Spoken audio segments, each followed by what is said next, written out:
As we begin to look at what we want, as we begin to look toward the future, what's going to be crucial for you is every time you find yourself saying that you can't do something, you've got to affirm to yourself, hey, no, I can make it. This can happen for me. You've got powers within you, talents within you that you haven't even reached for yet. Now, whatever goal you have, here's what we know. You're going to have some opposition.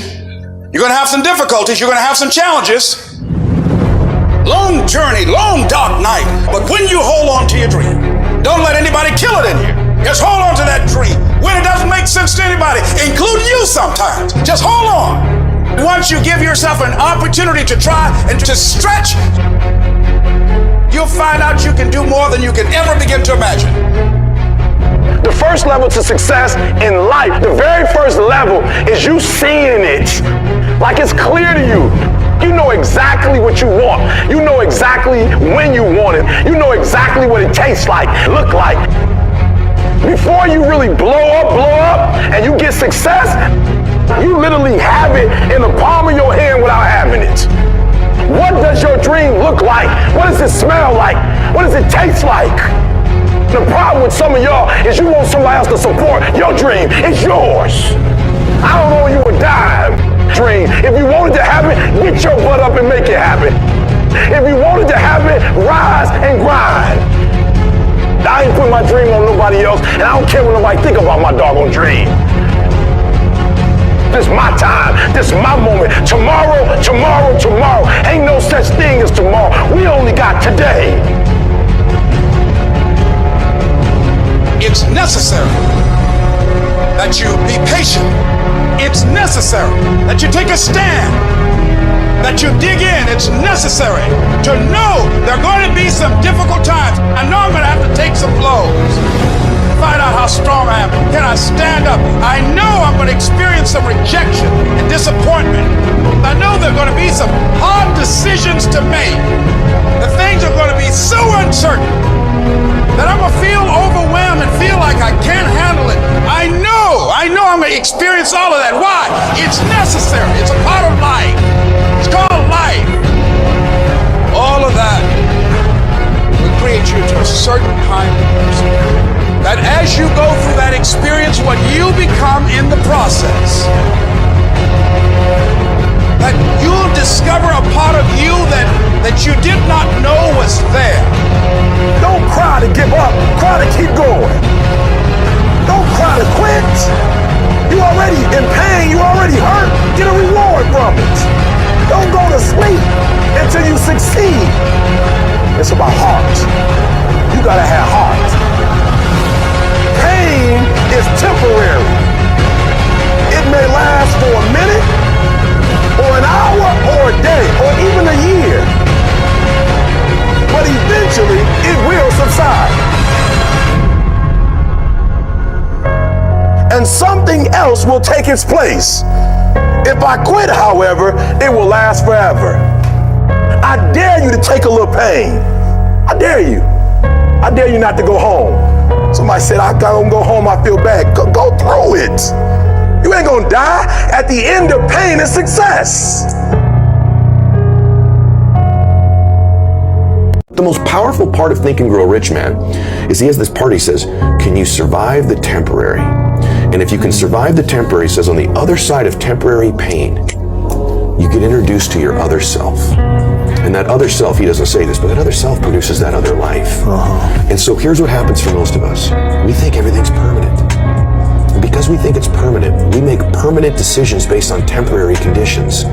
Even our bodies, other than our souls, are temporary. But if your body isn't permanent, your problem isn't, your pain isn't, you need to create a different relationship with pain in your life. Chase difficult, inconvenient things. Like what? Like what is something you chase that's inconvenient? In a given day, the phone call you don't want to make, the meeting you don't want to have. For most people, their relationship with the pain and the inconvenience is to avoid it. On the other side of that temporary pain is the other self. There's a saying, there's a quote that I really believe in.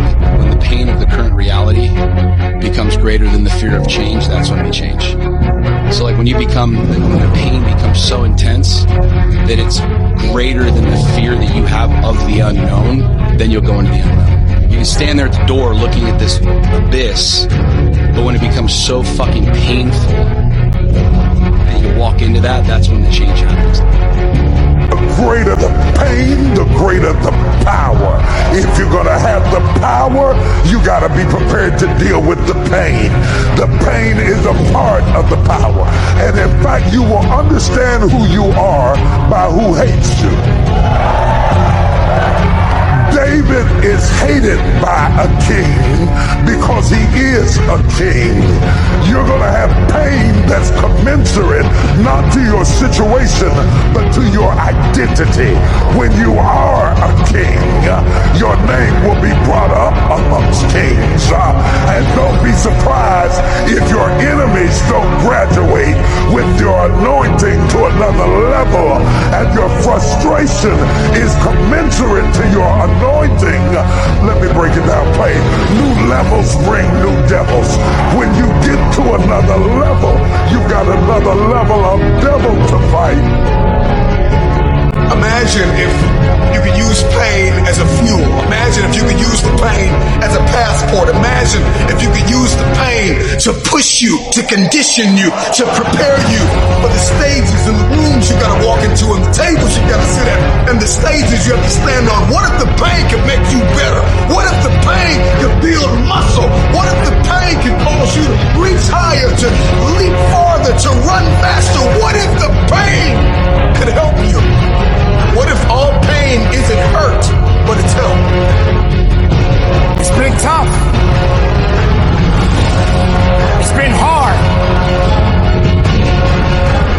I've had those days where I just said, I can't take it anymore.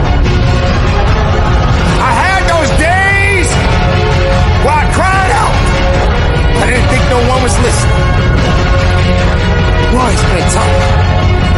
It's been so tough, but I'm still here. I'm still breathing. I'm still fighting. But most importantly, we all think about quitting, shit's hard. But what you have for 1 second is hard to process information during pain. Because that pain takes over and you can't think rationally. You're thinking about fight or flight, save yourself. That's not a rational thought. It's not a thought that's going to get you through hard times. Because if I fail one of these 1 seconds, I will not be a SEAL. I will not be a doctor. I will not be a lawyer. I will not be whatever the fuck it is. So that's how important that 1 second decision is. It's all about your mind takes control of you. You have to say, fuck you. I run this motherfucker. Look at all those people down there. Do they follow the rules for what? They're letting fear lead them. What happens if I don't? Life's simple. You make choices and you don't look back. The fear is never reaching your potential. So being fearless means putting yourself out there and going for it. No matter what, go for it. Not for anybody else, but for yourself. Be fucking fearless. Be fucking fearless. Make up your mind. Fear is not going to stop you from doing the thing you really want to do. Step out and do it today. If you're not going to get rid of fear, then use fear. Use fear or it uses you. It's that simple. Let the fear of regret fuel you to take action. Today. Now. Growth is faster and deeper during your darkest days. Through that separation, through that unemployment, through that tragedy, through that loss. And maybe you've been knocked down in your life and it seems like, hey, the fight is over. It is not over unless you quit. You take those terrible events in your life and you create a new story of triumph. See, we gotta look our trauma in the face. We gotta embrace the pain and the darkness and allow it to mold us. The dark times are when we build higher, dream harder, push further, love deeper. It's forming your future. It's pushing you forward. Don't ever say when you're going through some rough time, Now I'm going through a character building experience. That setback is going to become a comeback.